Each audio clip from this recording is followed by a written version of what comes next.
آسان۔ اچھا، ایک اور بہت ہی جو نا کامن مسئلہ ہے جو جس کے ساتھ اکثر خاص کر خواتین جو ہیں ہمارے پاس آتی ہیں، وہ ہے سانس کا پھولنا۔ اکثر وہ خواتین ہمارے پاس آتی ہیں اور ہمیں آ کے کہتی ہیں جی کہ میں تھوڑا بہت بھی چلوں تو میرا سانس جو ہے وہ پھولنا شروع ہو جاتا ہے، اور وہ اس کے لیے کافی زیادہ پریشان ہوتی ہیں کہ شاید کوئی ہمیں کوئی بہت ہی سیریس بیماری نہ ہو گئی ہو۔ تو خواتین کے اندر سانس پھولنے کی جو شکایت ہے، یا ینگ لڑکوں میں بھی ایون جو ہے نا سانس پھولنے کی جو شکایت ہے، اس کی 3 جو ہے نا بڑی وجوہات ہیں، جو کہ زیادہ سیریس نہیں ہے، لیکن جو ہے وہ ظاہر ہے مریض کو لگتا ہے کہ شاید جو ہے وہ مجھے کوئی بہت خطرناک بیماری ہو گئی ہے جس کی وجہ سے میرا سانس پھولنا شروع ہو گیا۔ ان 3 وجوہات میں اگر ہم ذکر کریں تو سب سے جو کامن وجہ ہوتی ہے وہ ہوتی ہے خواتین میں خاص طور پر،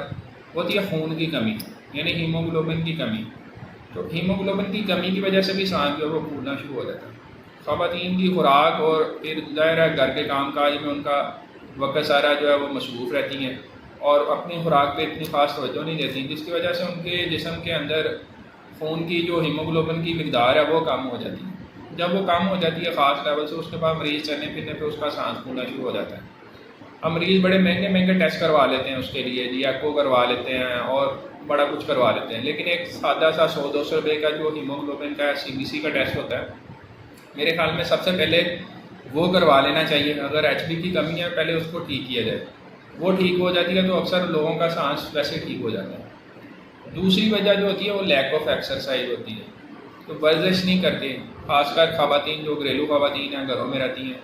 یا ایون آج کل نوجوانوں کے اندر بھی ظاہر ہے گیمز وغیرہ کا اتنا ٹرینڈ نہیں ہے، تو کھیلتے ہیں نہیں ہیں، جسم جو ہے وہ پھولنا شروع ہو جاتا ہے اور پھر اس سے سانس بھی پھولنا شروع ہو جاتا ہے۔ تو جو ہے ورزش بھی بہت ضروری ہے۔ جو لوگ ورزش نہیں کرتے وہ ظاہر ہے کہ اگر تھوڑی سی بھی ایگزرشن یعنی تھوڑا سا بھی کام کریں گے، تھوڑا سا بھی زور والا کام کریں گے تو ان کا سانس آٹومیٹکلی پھولنا شروع ہو جائے گا۔ تو سانس پھولنے کی ایک وجہ، دوسری وجہ یہ بھی ہوتی ہے کہ جو ہے نا وہ لوگ جو ہیں وہ ورزش کرنے سے اب ہٹ گئے ہوں، کیونکہ اب چلنا پھرنا جو ہے وہ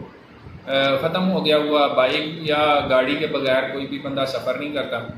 اور نہ ہی کوئی گیمز وغیرہ ہوتی ہیں، تو پھر اس وجہ سے بھی سانس پھولنا شروع ہو جاتا ہے بندے کو۔ تیسری وجہ جو ہے وہ انگزائٹی ہے، جس کے بارے میں انگزائٹی کے بارے میں پہلے بھی میں نے بات کی ہے کہ انگزائٹی جو ہے نا پریشانی، اس میں بھی اس طرح کی علامات آ جاتی ہیں جس میں مریض کو لگتا ہے کہ اس کا سانس بند ہو رہا ہے، اس کا سانس پھول رہا ہے۔ تو پہلے 3 یہ چیزیں ہیں، اس میں ان کو میرے خیال میں دیکھنا چاہیے، بجائے اس کے کہ ڈائریکٹ دل کے اسپتال میں آ کے مہنگے مہنگے ٹیسٹ جو ہیں وہ ڈاکٹرس کو کہیں کہ آپ ہمارے یہ ٹیسٹ کروائیں۔ پھر ظاہر ہے ڈاکٹر بھی مجبور ہو جاتے ہیں کہ جب آپ بہت زیادہ فورس کریں گے تو وہ لکھ دیں گے آپ کو ٹیسٹ۔ اکثر لوگ تو پیسے دے کے بھی وہ ٹیسٹ کروانے کے لیے تیار ہوتے ہیں، لیکن ان 3 چیزوں کے بارے میں میرے خیال میں سب سے پہلے سوچیں۔ اگر ان 3 چیزوں میں سے کچھ نہیں نکلتا تو پھر مزید جو ہے وہ چیزوں کو دیکھنا چاہیے کہ کیوں سانس جو ہے نا وہ خراب ہو رہا ہے۔ تو یہ تھوڑی سی بات تھی کہ سانس پھولنے کی وجوہات جو ہے خاص کر خواتین کے اندر کیا کیا ہو سکتی ہیں۔ بہت شکریہ۔